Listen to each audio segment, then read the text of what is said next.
Hello friends, आपल्या सर्वांची आवडती मालिका तू ही रे माझा मितवा या मालिकेच्या आजच्या रविवार 5 एप्रिलच्या एपिसोडमध्ये एकानंतर एक जबरदस्त ट्विस्ट आले आहेत.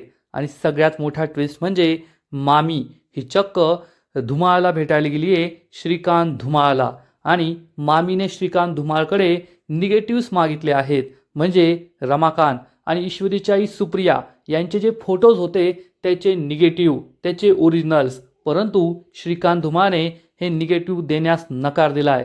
त्याने मामीला ठणकावून सांगितलंय, माझा जीव जरी गेला ना तरीसुद्धा ते निगेटिव्ह मी तुम्हाला देणार नाही. याचा अर्थ हे निगेटिव्ह वल्लरी विरुद्धचा सगळ्यात मोठा पुरावा आहेत. आणि आज ना उद्या श्रीकांत धुमाळ जर ईश्वरी आणि अर्णवच्या हाती लागला तर या वल्लरीचा भांडाफोड होणार, किंवा मग वल्लरी या श्रीकांत धुमाळचा जीव घ्यायला सुद्धा मागे पुढे पाहणार नाही, एवढं मात्र नक्की. मग हे सगळं घडलं तरी कसं, हे जाणून घेण्यासाठी हा व्हिडिओ शेवटपर्यंत नक्की पहा. फ्रेंड्स, आजच्या एपिसोडच्या सुरुवातीलाच मामी, अर्णव, ईश्वरी, राजेश, अंजली हे सगळे आपल्या घराच्या दाराबाहेर उभे असतात. अंजली ही राजेशला म्हणते, राजेश, आता आपण आपल्या घरी आलो आहोत तर तुम्हाला सगळं आठवेल. परंतु राजेशच्या तोंडावर कोणतेच हावभाव नसतात. त्यामुळे अंजलीला खूप टेन्शन येतं की यांना तर काहीच आठवत नाहीये. मला असं वाटलं होतं हे घरी येतील, आपल्या घराला पाहून तरी यांना काहीतरी आठवेल, पण यांना काहीच आठवत नाहीये. आता माझं आणि माझ्या मुलीचं काय होईल, हा विचार अंजलीच्या मनात असतो. तिला खूप टेन्शन आलेलं असतं. आणि त्याच वेळेस मामा डोक्यावर बर्थडे कॅप ठेवून दरवाजा उघडतो आणि वेलकम असं जोरात ओरडतो. त्यामुळे राजेश दचकतो. मामा म्हणतो, जावई बापू, दचकायची काय गरज आहे, मी तर तुमचं स्वागत करतोय. आणि मग मामा खूप उत्साहात असतो आणि सगळ्यांना एक एक करून ही बर्थडेची कॅप देत असतो की डोक्यावर घाला, मस्त सेलिब्रेट करूया. मामी चिडून म्हणते, अहो हे काय करताय लहान मुलासारखं, सगळ्यांना काय टोप्या घालताय. तर मामा चिडून म्हणतो, तरी मला वाटलंच, आनंदाचा प्रसंग आणि ही वल्लरी कसं नाही बोलली, मिठाचा खडा कसा नाही टाकला. वल्लरी खूप चिडते, या दोघांमध्ये भांडण सुरू होणार. इतक्यात आजी म्हणते, बंद करा तुमची भांडणं, आज माझी पंती घरात आली आहे, उगच भांडण नका करू, चला सगळ्यात आधी त्यांचं स्वागत करूया. असं म्हणून आजी ईश्वरीला म्हणते, ईश्वरी, अंजली, माझ्या पंतीला आणि जावई बापूंना ओवाळ, त्यांचं औक्षण कर आणि त्यांचं घरात स्वागत कर. पण अंजलीला हे काही पटत नाही. ईश्वरीला हे समजतं आणि ईश्वरी आजीला म्हणते, नाही आजी, मी नाही, तुम्ही या घरातील सगळ्यात मोठ्या आहात, तुम्हीच त्यांचं औक्षण करा, त्यांचं स्वागत करा. आजी म्हणते, ठीक आहे, मीच माझ्या पंतीचं औक्षण करते. आणि आजी अंजली तिच्या पंतीला आणि राजेशला ओवाळते, त्यांचं औक्षण करते, त्यांचं घरात स्वागत करते. अंजलीला खूप आनंद होतो. तर राजेश हा विक्षिप्त सारखा फक्त इकडे तिकडे पाहतच असतो. त्याच्या चेहऱ्यावर इतर कोणते हावभाव नसतात. आणि अंजलीचं हे बाळ खरंच खूप क्यूट असतं, खूप सुंदर असतं. घरातील सगळ्यांना आनंद होतो. मामा, मामी, ईश्वरी, अर्णव सगळे खुश असतात. तेवढ्यात मामा अर्णव आणि ईश्वरीला इशारा करतो आणि या दोघांनी एक अरेंजमेंट करून ठेवलेली असते. घराच्या बाहेर एक दोरी असते आणि ईश्वरी आणि अर्णव ही दोरी ओढतात. त्याच वेळेस वरती एक फुलांची परडी ठेवलेली असते. त्यातून राजेश, अंजली आणि बाळावर फुलांचा वर्षाव होतो, फुलांच्या पाकळ्यांचा वर्षाव होतो. अंजली खूप खुश होते, बाळसुद्धा खुश होतं. पण राजेश हा त्या सशासारखा घाबरतो की माझ्या डोक्यावर आभाळ पडलं की काय. आणि मामा म्हणतो, जावई बापू, त्यात एवढं घाबरायचं काय आहे, फक्त फुलंच पडलीत, दुसरं काही नाही पडलंय. राजेश, अंजली आणि बाळाच्या स्वागतासाठी फुलांच्या पायघड्या सुद्धा घातलेल्या असतात. हे सगळं पाहून अंजली खूप खुश होते आणि म्हणते, वा मामा, तू तर आमच्या स्वागताची खूप भारी तयारी केली आहे. तर मामा म्हणतो, अंजली, तुझ्या ह्या स्वागताची तयारी ना तुझ्या मामाने नाही तर आपल्या छकुलीच्या मामाने केली आहे. अर्णव आणि ईश्वरी खुश होतात, आजीलाही आनंद होतो. पण अंजली मात्र तोंड वाकडं करते. ईश्वरी आणि अर्णवचं नाव घेतलं रे घेतलं की अंजलीचं तोंड वाकडं होणं हे 100% आजकाल ठरलेलंच आहे. त्यानंतर मामी चिडून म्हणते, बस बस, खूप मोठेपणा करायची गरज नाहीये, मी अंजलीजवळ होते म्हणून, नाहीतर मी सुद्धा घरी आले असते आणि सगळी तयारी केलीच असती. मामा म्हणतो, माहिती आहे, अर्णव आणि ईश्वरीला जेव्हा समजलं ना की अंजलीला डिस्चार्ज मिळणार आहे तर ते दोघे लागलीच घरी आले, एवढं सगळं डेकोरेशन केलं, सगळी तयारी केली आणि परत हॉस्पिटलमध्ये गेले अंजलीला घ्यायला. इतकं लवकर काम तुला जमलं नसतं. मामी खूप चिडते आणि मग ईश्वरी सगळ्यांना समजावून सांगते, मामा, डेकोरेशन कुणी केलं हे महत्त्वाचं नाही आहे, डेकोरेशन झालं हे महत्त्वाचं आहे. आणि मग अंजली, राजेश, बाळ या फुलांच्या पायघड्यावरून घरामध्ये एंट्री करतात. सगळेजण त्यांच्या मागे मागे जातात. अर्णव आणि ईश्वरी तेथेच उभे असतात. आपली ताई आणि भाची सुखरूप घरी आले म्हणून अर्णवला खूप आनंद झालेला असतो. ईश्वरी सुद्धा खुश असते आणि म्हणते, चला सर, आता त्यांच्या रूममध्ये सुद्धा सरप्राईज आहे, ताईला नक्कीच आनंद होईल. ईश्वरी आणि अर्णव दोघेही ताईच्या रूममध्ये जातात. घरातील सगळेजण रूममध्ये आलेले असतात. मामा त्यांना घेऊन आलेला असतो आणि म्हणतो, पाहिलंस का अंजली, छकुलीच्या मामा मामीने रूम किती छान सजवलाय, किती सगळं सुंदर दिसतंय. खरंच रूम खूप सुंदर सजवलेला असतो. अंजलीला सुद्धा आवडतो. राकेश मात्र विक्षिप्तपणे इकडे तिकडे पाहतच बसलेला असतो. आणि मग आजी अंजलीला सांगते, चल आता छकुलीला पाळण्यात ठेव. अंजली छकुलीला पाळण्यात ठेवते. छकुलीसुद्धा खूप खुश होते. अर्णव आणि ईश्वरी पाळण्याजवळ बसतात आणि दोघेही पाळण्याला म्हणजे बाळाला झोका देण्याचा प्रयत्न करतात. तर यावरून सुद्धा दोघांमध्ये भांडण होतं की कुणी झोका द्यायचा, मी द्यायचा का तू द्यायचा. हे सगळं पाहून अंजली पुन्हा एकदा चिडते. तर मामा म्हणतो, अरे त्या छकुलीपेक्षा लहान तुम्ही दोघेच आहात, काय नेहमी भांडण करत असतात. आणि मामा या मुलीला छकुली म्हणतोय, त्यामुळे आजी चिडून म्हणते, बस झालं, छकुली छकुली गोडुली, तिला काही बोलायचं नाही. 4 दिवस झालेत, आता फक्त 8 दिवस. आजपासून 8 दिवसांनी आपण या छकुलीचं बारसं करायचंय. सगळ्यांनी आपापल्या नावाची लिस्ट काढून ठेवा. मामा म्हणतो, हो हो, सगळ्यांनी नावाची लिस्ट काढून ठेवा, पण मी जे नाव सुचवलंय तेच नाव ठेवणार. सगळेजण खूप एक्सायटेड असतात. आजी म्हणते, हो हो, ते आपण नंतर ठरवू, पण मला वेळेवर कोणताही गोंधळ नकोय. सगळ्यांनी तयारी करायची आहे आणि त्यानुसारच आपण बाळाचं नाव ठेवणार आहोत आणि खूप भारी कार्यक्रम करायचा आहे.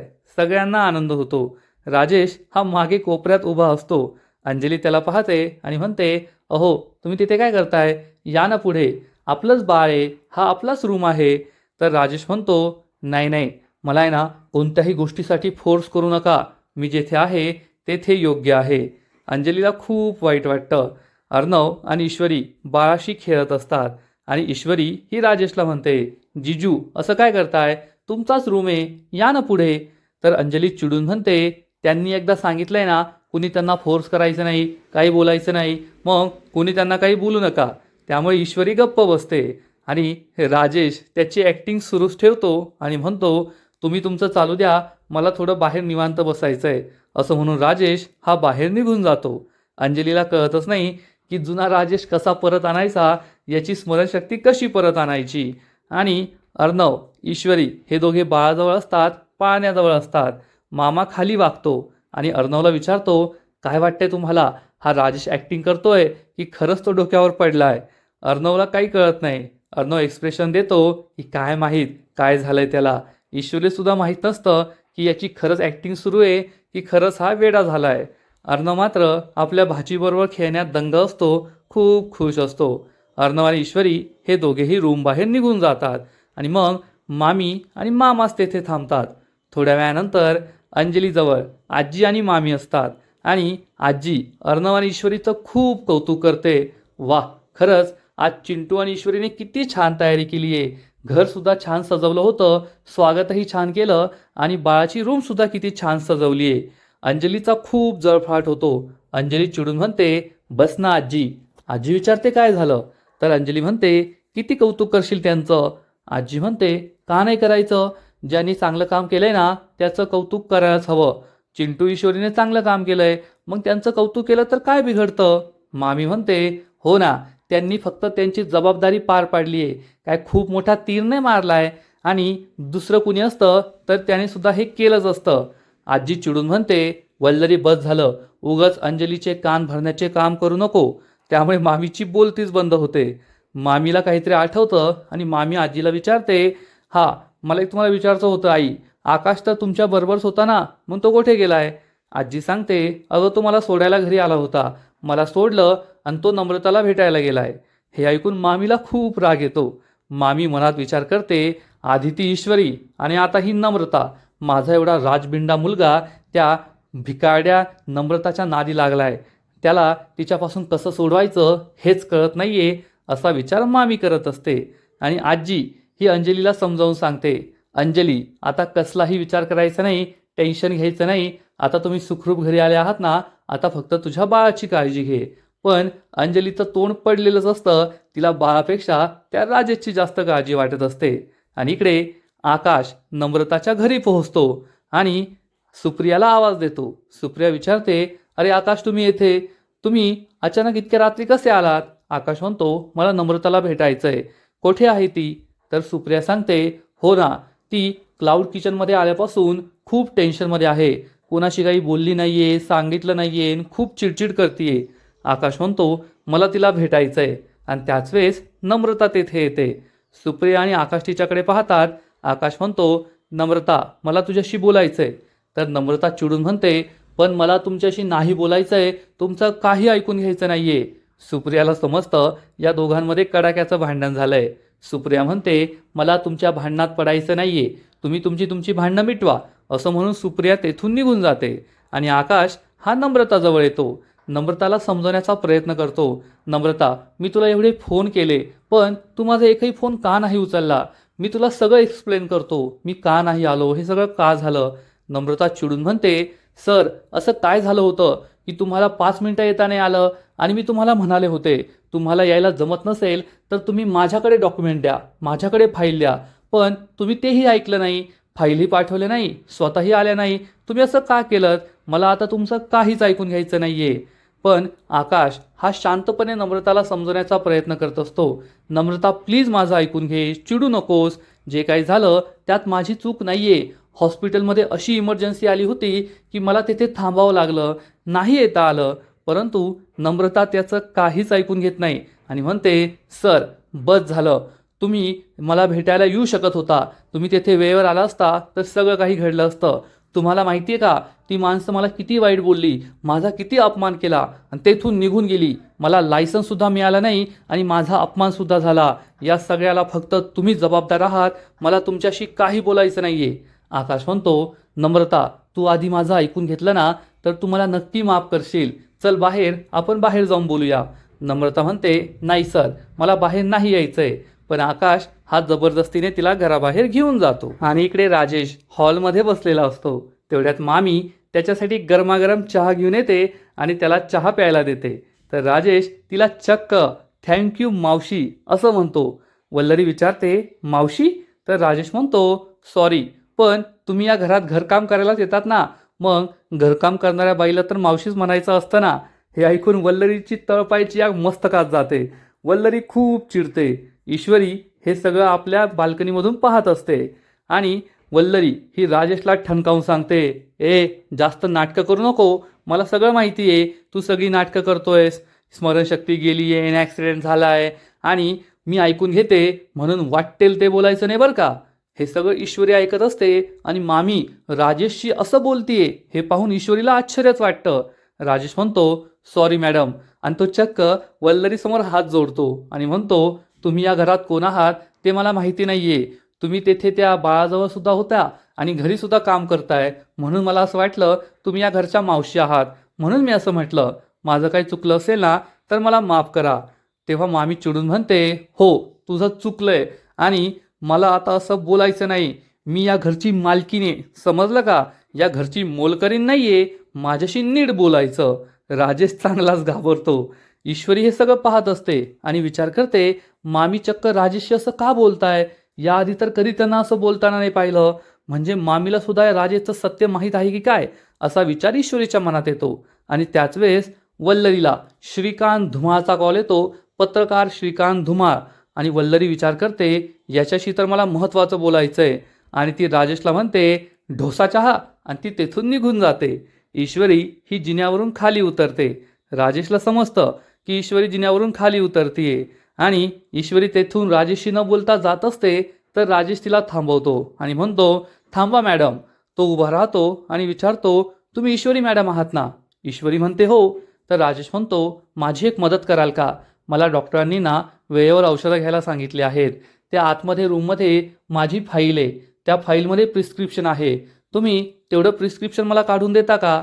ईश्वरी म्हणते, ठीक आहे, मी तुम्हाला मदत करते. ईश्वरी तेथून निघून जाते आणि राजेश त्याचा चहा पीत बसतो. खरंच राजेश नेक्स्ट लेवल ॲक्टिंग करतोय, त्याची ॲक्टिंग ही पाहण्यासारखी आहे.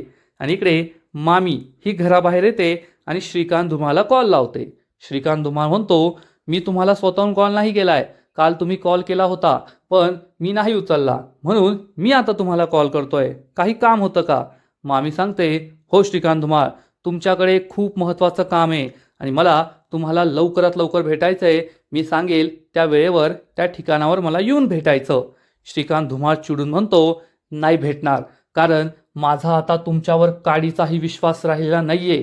तुमच्यासारख्या बाईशी मला कोणताही व्यवहार ठेवायचा नाहीये. मी तुम्हाला नाही भेटायला येणार. वल्लरी चिडून म्हणते, मला नाही भेटायला येणार? मग मरायला तयार राहा. मी सांगते तेवढं ऐकायचं. जेथे सांगेल, ज्या वेळेस सांगेल त्यावेळेस मला भेटायला यायचं, नाहीतर तुमचा पत्ता मी अर्णव आणि ईश्वरीला देऊच शकते. श्रीकांत धुमाळ चांगलाच घाबरतो आणि फोन कट करतो. या बाईच्या नादाला लागून मी खूप मोठी चूक केली आहे हे त्याला समजतं. आणि इकडे वल्लरीचा काय प्लॅन आहे हा तर तिच्या डोक्यातच आहे. इकडे आकाश नम्रताला घेऊन घराबाहेर येतो आणि पुन्हा एकदा तिची तीच कॅसेट सुरू होते. नम्रता, माझं ऐकून घे. मला हॉस्पिटलमध्ये खूप इमर्जन्सी आली होती. हॉस्पिटलमध्ये अंजलीताईजवळ कुणीच नव्हतं. बाळाची काळजीसुद्धा मलाच घ्यावी लागत होती, म्हणून मी नाही येऊ शकलो. तर नम्रताची सुद्धा तीच कॅसेट सुरू असते. सर, मला तुमचं काही ऐकून घ्यायचं नाहीये. तुम्हाला कितीही इमर्जन्सी असली, तुम्ही तिकडे मेले तरी मला काही फरक पडत नाही. तुम्ही आला नाहीत ना, याचा मला खूप राग आलाय. आकाश म्हणतो, तू असं का वागतीयेस? कधी कधी असं होऊ शकतं. मला मान्य आहे तुला लायसन नाही मिळालं, पण त्यांनी काही मुदत दिली असेल ना, तेव्हा आपण प्रेझेंटेशन देऊ, तेव्हा आपण सगळ्या फॉर्मॅलिटी पूर्ण करू, तेव्हा तुला लायसन्स मिळेल. पण आता झालं गेलं सगळं विसरून जा. नम्रता म्हणते, नाही सर, हे सगळं मी नाही विसरू शकत. आज माझा खूप अपमान झालाय आणि तुम्ही मला फसवलंय. तुम्ही मला कमिटमेंट दिली होती की तुम्ही तेथे याल, माझी मदत कराल, पण तुम्ही माझी मदत केलेली नाहीये. आकाशला वाईट वाटतं की ही नम्रता तर काहीच ऐकून घ्यायला तयार नाहीये. अर्णव त्याच्या रूममध्ये काम करत बसलेला असतो. ईश्वरी तेथे येते आणि म्हणते, सर, तो राजेश आहे ना, एकटा असताना सुद्धा ॲक्टिंग करतोय. आता मी त्याला पाहिलं तर चहा पित होता आणि इकडे तिकडे पाहत होता संपूर्ण घराकडे, जसं काय तो या घरात पहिल्यांदाच आलाय, काहीच ओळखत नाहीये. अर्णव म्हणतो, जर तो एकांतात सुद्धा ॲक्टिंग करत असेल तर मात्र त्याचं सत्य शोधून काढणं, सगळ्यांसमोर आणणं खूप अवघड आहे. ईश्वरी म्हणते, सर, माझ्याकडे एक प्लॅन आहे, ज्यामुळे तो नाटक करतोय की खरं वागतोय हे आपल्याला लगेच कळून येईल. अर्णव म्हणतो, नको नको, तुझा कोणता प्लॅन नको. तुझे सगळे प्लॅन खूप डेंजरस असतात. तर ईश्वरी म्हणते, सर, ऐकून तरी घ्या. संडे टू मंडे ईश्वरी के फंडे, एकदम भारी भारी प्लॅन असतात. Plan number 155. अर्णव चिडून म्हणतो, अगं बाई, मराठीत बोल, काही कळेल असं बोल. ईश्वरी म्हणते, सर, ऐकून घ्या. आपण त्या राजेजवळ जायचं आणि त्याला म्हणायचं की येथे बोर होण्यापेक्षा आम्ही तुम्हाला घर दाखवतो. आणि मग ईश्वरी अर्णवला आपला पुढचा सगळा प्लॅन सांगते. आणि हा प्लॅन आपल्याला ऐकू येत नाही, तर हा प्लॅन आपल्याला फक्त पाहायला मिळणार आहे. ईश्वरीचा हा प्लॅन अर्णवला सुद्धा आवडतो. इकडे नम्रता ही आकाशवर चिडलेलीच असते. आकाश फक्त तिच्या पाया पडायचाच बाकी असतो, पण नम्रता मात्र कसला माज दाखवते काय माहीत. नम्रता त्याचं काहीच ऐकून घेत नाही. सर, मला तुमचं काही ऐकून घ्यायचं नाही, मला तुमच्याशी काही बोलायचं नाही, तुम्ही मला काहीच सांगू नका. शुभंकर हे सगळं पाहत असतो. आकाश हा नम्रताला मनवण्याचा किती प्रयत्न करतोय, परंतु नम्रता काहीच ऐकून घेत नाहीये हे शुभंकरला सुद्धा समजतं. आणि मग शेवटी आकाश हा नम्रताला म्हणतो, नम्रता, प्लीज एवढ्या वेळेस मला माफ कर, पुन्हा माझ्याकडून अशी चूक नाही घडणार. तर नम्रता म्हणते, सर, तुम्हाला खरं सांगू ना, तर मला भीती वाटतेय. आज जसं तुम्ही मला इग्नोर केलं, तुम्ही माझी मदत करण्यासाठी नाही आला, कमिटमेंट नाही पाळली, तशी मला भीती वाटतेय की एक दिवस तुम्ही मला कायमचं विसरून जाल, तुम्ही मला स्वतःपासून कायमचं दूर कराल. आकाश म्हणतो, नम्रता, तू असं कसं बोलू शकतेस? मी तुला कसं विसरेल? माझं तुझ्यावर खूप प्रेम आहे, मी असं कधीच करणार नाही. पण नम्रता म्हणते, सर, आता माझा तुमच्यावर विश्वास राहिलेला नाहीये.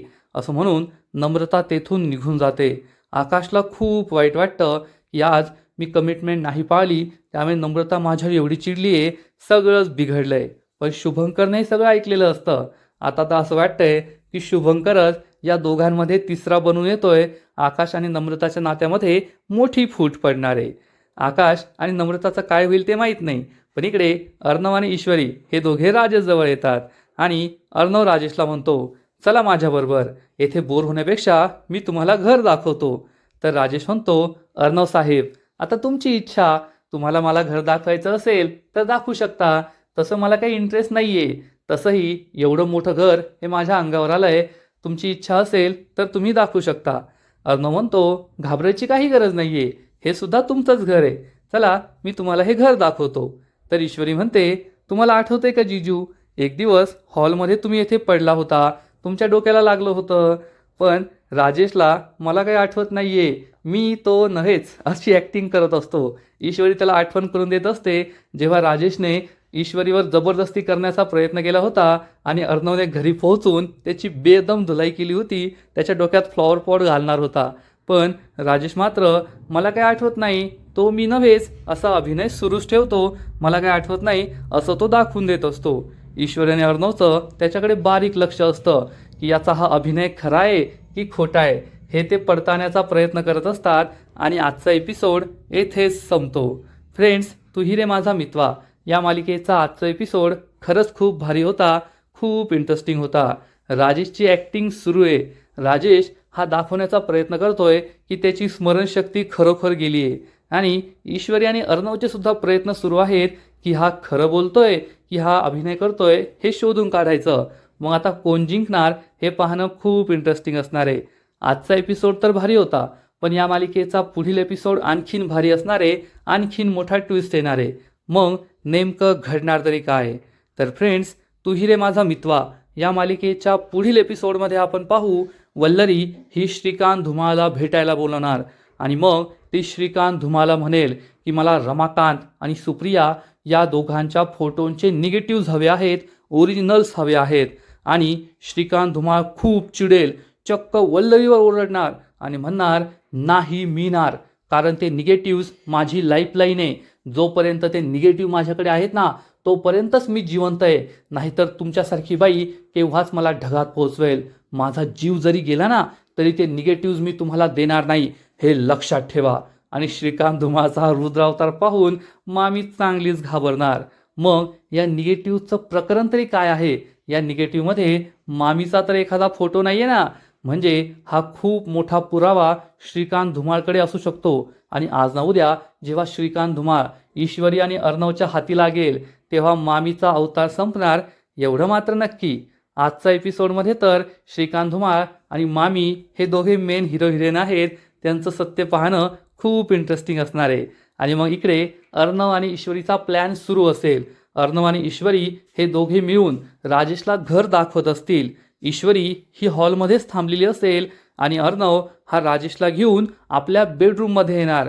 अर्णवने असा प्लॅन बनवलेला असेल की जेव्हा हे दोघे बेडरूममध्ये असतील त्याच वेळेस शिर्के अर्णवला कॉल करेल आणि शिर्केशी बोलण्यासाठी अर्णव रूमच्या बाहेर येईल. आणि अर्णवने आपलं कपाट उघडं ठेवलेलं असेल. या कपाटामध्ये एक काळी बॅग असेल आणि या बॅगमध्ये लाखो रुपये असतील. बॅगची चेन उघडी असेल, त्यातून हे पैसे बाहेर डोकावत असतील. राजेशला म्हणत असतील, राजेश सर घ्या आम्हाला. आणि राजेश म्हणजे पैसा. राजेशला पैसा दिसल्यावर तो काहीही करू शकतो. राजेश हा चक्क ही बॅग पाहणार. हा अर्णव रूममध्ये नाहीये हे पाहून तो कपाटाजवळ येईल, ही बॅग हातात घेईल आणि हे पैसे हातात घेईल. अर्णव आणि ईश्वरी हे सगळं पाहत असतील. मग हाच तो क्षण जेथे राजेश खरं बोलतोय की नाटक करतोय हे सिद्ध होणार. मग राजेशचं सत्य ईश्वरीने अर्णवला कळेल की नाही माहीत नाही, पण कमीत कमी प्रेक्षकांना तरी कळतं की नाही हे पाहणं इंटरेस्टिंग असणार आहे. तर फ्रेंड्स, तुमचं काय मत आहे? राजेशचं नाटक आहे की राजेश खरं बोलतोय? नक्कीच कमेंट करून सांगा. आणि तू ही रे माझा मितवा या मालिकेचे असेच नवीन नवीन एपिसोड, नवीन नवीन अपडेट सर्वात आधी पाहण्यासाठी व्हिडिओला लाईक करा, शेअर करा, चॅनलला सबस्क्राईब करून बेल आयकॉनवर क्लिक करा. म्हणजे या मालिकेचे नवीन नवीन एपिसोड तुम्हाला सर्वात आधी पाहायला मिळतील. खूप खूप खूप धन्यवाद.